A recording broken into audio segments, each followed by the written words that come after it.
नमस्कार। आज हम डिस्कस करेंगे गिरिराज पत्रिका, जो कि हिमाचल प्रदेश की साप्ताहिक पत्रिका है। तो दिसंबर महीने का गिरिराज पत्रिका का ये हमारा 5वां पार्ट है। इससे पहले हम दिसंबर के 4 पार्ट डिस्कस कर चुके हैं, जो सभी आपको हमारे यूट्यूब चैनल पर मिल जाएंगे।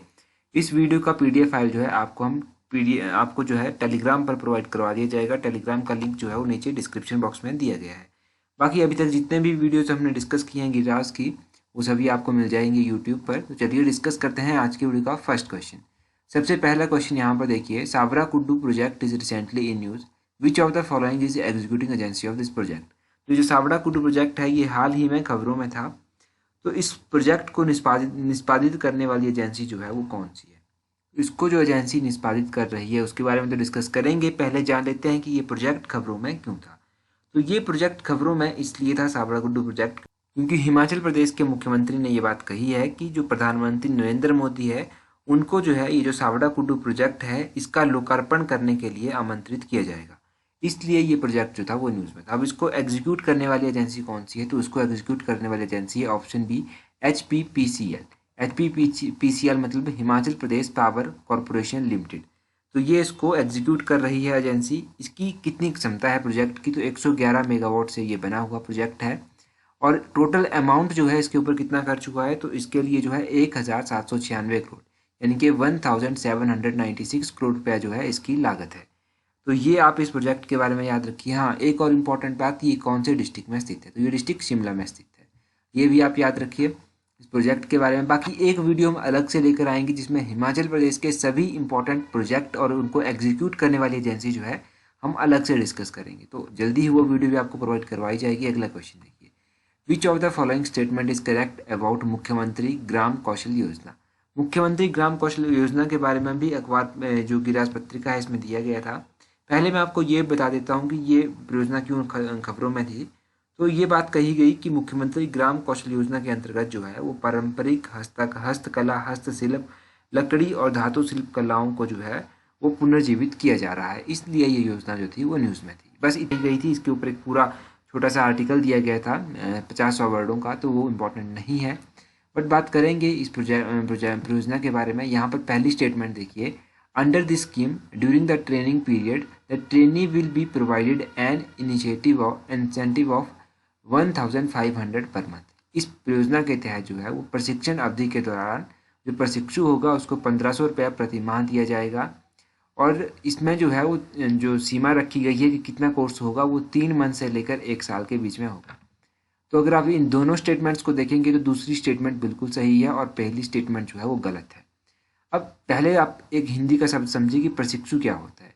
प्रशिक्षु उसको कहते हैं जो सीखता है, ठीक है। तो प्रशिक्षु उसको कहा जाता है जो सीखता है।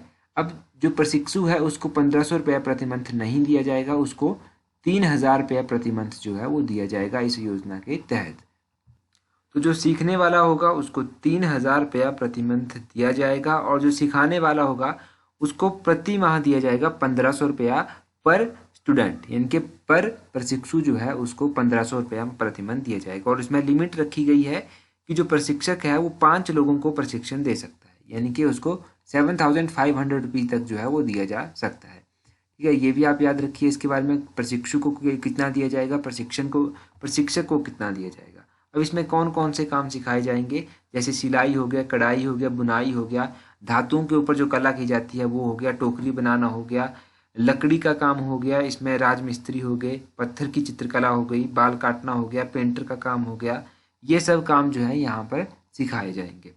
अब इसमें लिमिट रखी गई है कि ये जो कोर्स होगा इसमें ये डिपेंड करता है कि आप कौन सा कोर्स कर रहे हैं। इसकी लिमिट 3 मंथ भी हो सकती है, 1 ईयर भी हो सकती है। तो इसका कौन सा ऑप्शन भी, ओनली 2 स्टेटमेंट जो है वो सही था। बाकी जो भी इंपॉर्टेंट है इसके बारे में वो मैंने आपको सब बता दिया। अगला क्वेश्चन देखते हैं। अगला क्वेश्चन है, how much amount given under Sahara Yojana. ये जो सहारा योजना हिमाचल प्रदेश सरकार के द्वारा चलाई गई है, इस सहारा योजना के तहत कितनी राशि दी जाती है। तो सहारा योजना के तहत जो है वो प्रति माह दिया जाता है 3000 रुपया। ऑप्शन बी 3000 पर मंथ जो है वो सही आंसर है। अब सहारा योजना है क्या असल में, इसके बारे में थोड़ा सा आपको मैं बता देता हूँ। तो कुछ लोग ऐसे होते हैं जो गंभीर रूप से बीमारियां जो होती हैं उनसे ग्रसित होते हैं। तो उन लोगों को सहायता देने के लिए, आर्थिक सहायता देने के लिए ये सहारा योजना जो है वो चलाई गई है। अब इस योजना के तहत जो है वो 3000 रुपया प्रति महीना दिया जाता है। अगर कुछ और भी आप जानेंगे स्वास्थ्य के बारे में, स्वास्थ्य की स्कीम जो चलाई गई हैं, तो एक हिम केयर स्कीम जो है वो चलाई गई है। इस स्कीम के तहत जो है अभी तक 121 करोड़ रुपया जो है वो खर्च किया जा चुका है और 1.25 लाख परिवारों को जो है वो लाभ दिया जा चुका है। ये आप हिम केयर योजना के बारे में भी याद रखिएगा। तो ये दो योजनाएं हैं, एक तो होगी हिम केयर योजना, दूसरी हो गई ये सहारा योजना। बाकी जिस आर्टिकल में ये योजनाएं दी गई थी उस आर्टिकल में एक और बात कही गई थी कि जो ग्लोबल इन्वेस्टर मीट हुई थी उस इन्वेस्टर मीट में जो है वो 96,000 करोड़ रुपए के समझौतों पर जो था वो ज्ञापन हस्ताक्षर किए गए थे और एक माह की अवधि के भीतर ही जो था वो 13,500 करोड़ का ग्राउंड ब्रेकिंग समारोह जो था वो आयोजित किया गया। तो इस तरह की कुछ बात कही गई थी जो काम की भी नहीं थी और इम्पोर्टेंट भी नहीं थी। तो सहारा और हिमकेयर के बारे में याद रखिए। अगला क्वेश्चन देखिए। अगला क्वेश्चन है how many panchayat are there in Himachal Pradesh. तो हिमाचल प्रदेश में जो है वो कितनी पंचायतें हैं। अभी जो इस बार की जो गिरिराज पत्रिका थी उसमें पंचायत के इलेक्शन है तो पंचायतों के बारे में ज़्यादा दिया गया था, इसके कुछ फ़ायदे भी बताए गए थे। देखो हिमाचल प्रदेश में प्रेजेंटली कितनी पंचायतें हैं, प्रेजेंटली जो है यहाँ पर 3615 पंचायतें हैं। ऑप्शन डी जो है वो सही आंसर है। अभी आपको पता है कुछ अमेंडमेंट की गई थी तो पंचायतों की संख्या जो थी वो इंक्रीज कर दी गई थी। इससे पहले कितनी पंचायतें थी, इससे पहले 3226 पंचायतें थी हिमाचल प्रदेश में, परंतु अब जो है वो 3615 पंचायतें हो गई हैं।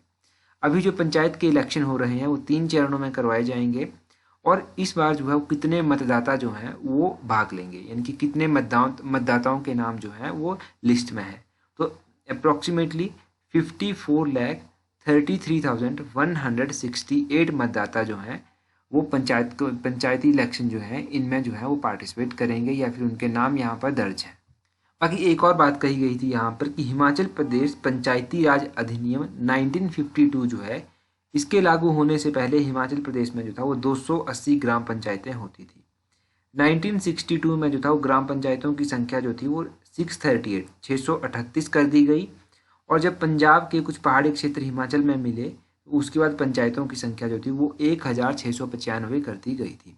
तो ये डाटा अगर आपको इम्पोर्टेंट लगता है तो आप इसको याद रखिए या फिर आप कहीं पर भी मेंस के पेपर में इस डाटा को ऐड कर सकते हैं। प्रीलिम्स में नाम भी पूछा जाए तो मेंस में आप इसको ऐड कर सकते हैं अगर पंचायतों के बारे में कुछ पूछ लिया गया कहीं आपसे। अगला क्वेश्चन देखिए। अगला क्वेश्चन है in which Purana is the mention of the major Buddhist pilgrimage site Rewalsar. तो प्रमुख बौद्ध तीर्थ स्थल रिवालसर का वर्णन जो है वो किस पुराण में मिलता है। अब ये तो आपको पता है कि रिवालसर एक हिमाचल प्रदेश के मंडी में स्थित है और ये बौद्ध तीर्थ स्थल है। इसका जो वर्णन है वो कहाँ पर मिलता है, तो इसका प्रसंग जो है वो भारत के प्राचीन ग्रंथ स्कंद पुराण में मिलता है। कौन सा, ऑप्शन बी जो है वो सही आंसर है। स्कंद पुराण में इसका वर्णन जो है वो मिलता है। ये जो रिवालसर है इसका मतलब क्या है, तो इसका मतलब जो है वो 2 भाषाओं में बताया गया है। जैसे इसका वर्णन जो है सहारे और जौहर के रूप में किया गया है।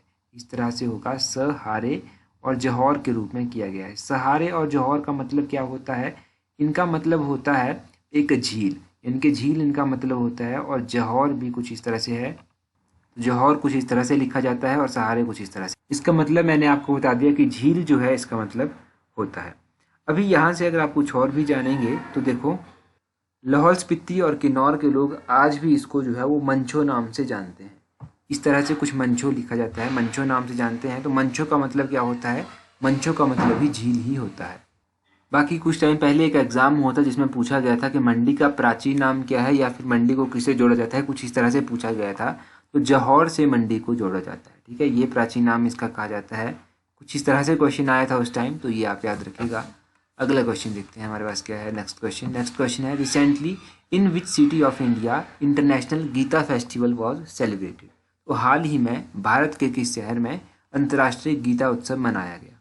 देखो, अंतर्राष्ट्रीय गीता उत्सव जो है वो कहाँ पर मनाया गया, ऑप्शन सी, ये कुरुक्षेत्र में मनाया गया। कुरुक्षेत्र यानी कि हरियाणा में ये मनाया गया। चर्चा में क्यों था, गिरिराज पत्रिका में क्यों आया था, तो देखो मुख्यमंत्री श्री जयराम ठाकुर ने जो है अभी जब ये फेस्टिवल था कुरुक्षेत्र में जो था वो 5वें अंतर्राष्ट्रीय गीता सेमिनार का शुभारंभ जो था वो किया। ये फेस्टिवल जो है ये हरियाणा सरकार के द्वारा मनाया जाता है। 17 से लेकर 25 दिसंबर 2020 के बीच में ये अंतर्राष्ट्रीय गीता उत्सव जो है वो मनाया जाता है। आई थिंक एचएस या फिर एलाइड के एग्जाम में 1-2 साल पहले ये क्वेश्चन पूछा गया था, इंटरनेशनल गीता फेस्टिवल कौन सी सिटी में मनाया जाता है। तो कुरुक्षेत्रा सिटी में ये मनाया जाता है और कब मनाया गया ये भी मैंने आपको बता दिया। चर्चा में क्यों था ये भी मैंने आपको बता दिया। तो ये आप इस अंतर्राष्ट्रीय फेस्टिवल के बारे में याद रखिए। अगला क्वेश्चन देखिए, अगला क्वेश्चन है when Atal Bihari Vajpayee was honoured with Padma Vibhushan. तो अटल बिहारी वाजपेयी को जो था वो पद्म विभूषण से कब सम्मानित किया गया था। देखो अटल बिहारी वाजपेयी जी को जो था वो पद्म विभूषण से सम्मानित किया गया था 1992 में। ऑप्शन सी जो है वो सही आंसर होगा। अटल बिहारी वाजपेयी जी के बारे में भी काफ़ी यहाँ पर न्यूज़ में आया था, क्योंकि उनकी 18 फीट की प्रतिमा का जो था वो अनावरण किया गया मुख्यमंत्री श्री जयराम ठाकुर के द्वारा दी मॉल शिमला में। अब यहाँ पर देखो, यहाँ पर इनके बारे में कुछ, अटल बिहारी वाजपेयी को 1992 में पद्म विभूषण से सम्मानित किया गया। 1994 में इन्हें लोकमान्य तिलक पुरस्कार से सम्मानित किया गया और 2014 में जो था इन्हें जो था वो देश का जो सर्वोच्च सम्मान होता है भारत रत्न उससे सम्मानित किया गया था। ये आप इनके बारे में याद रखिए। अगर इनका जन्म कब हुआ था तो इनका जन्म जो था वो 25 दिसंबर 1924 को हुआ था ग्वालियर में। मनाली में ये रहते थे कुछ टाइम के लिए बीच में आकर, तो मनाली के साथ इनको जोड़ा जाता है। अब 1924 में इनका जन्म हुआ तो 25 दिसंबर को इनका जन्म हुआ था, तो 25 दिसंबर को जो है वो गुड गवर्नेंस डे भी मनाया जाता है। कई बार पूछ लिया जाता है कि गुड गवर्नेंस डे कब मनाया जाता है, तो अभी हाल ही में 25 दिसंबर को ये गुड गवर्नेंस डे मनाया गया है। अगला क्वेश्चन देखिए, नेक्स्ट क्वेश्चन है हमारे पास पंचायती राज डे ऑब्जर्व्ड ऑन। तो ये जो पंचायती राज दिवस है ये कब मनाया जाता है। देखो मैंने कहा था आपको कि पंचायतों के बारे में काफ़ी दिया गया था, तो पंचायती राज दिवस कब मनाया जाता है ये पत्रिका में दिया गया था। यहाँ पर 24 अप्रैल कीजिए सही, 24 अप्रैल इसका सही होगा। ऑप्शन सी 24 अप्रैल, 24 अप्रैल जो है वो सही है। बाकी 2004 में जो था वो केंद्रीय पंचायती राज मंत्रालय का गठन किया गया। ये तो मैंने आपको पहले ही बता दिया कि हिमाचल प्रदेश में प्रेजेंटली कितनी पंचायतें हैं और इससे पहले कितनी पंचायतें थी हिमाचल प्रदेश में। बाकी एक और प्रोजेक्ट यहाँ पर दिया गया था गिरिराज पत्रिका में जिसके बारे में बताना भूल गया, वो था लुहरी स्टेज 1 प्रोजेक्ट। तो लुहरी स्टेज 1 प्रोजेक्ट जो है ये भी इम्पोर्टेंट है। ये कितने मेगावाट का होगा, ये 210 मेगावाट का होगा और कुल्लू और शिमला के बीच में ये बनाया जा रहा है। इसको एग्जीक्यूट करने वाली एजेंसी है सतलुज जल विद्युत निगम लिमिटेड। और 66 मेगावाट का एक प्रोजेक्ट है धौला सीधा प्रोजेक्ट। धौला सीधा प्रोजेक्ट भी जो है वो काफ़ी इंपॉर्टेंट है। तो ये धौला सीधा प्रोजेक्ट कहाँ पर है और कितने मेगावाट का है, 66 मेगावाट का ये प्रोजेक्ट है और ये प्रोजेक्ट जो है ये हमीरपुर में स्थित है। तो ये सब आप इन इम्पोर्टेंट प्रोजेक्ट्स के बारे में याद रखिए। बाकी आप लोगों के लिए जो आज का इम्पोर्टेंट क्वेश्चन है वो है मुख्यमंत्री सेवा संकल्प helpline number was launched in.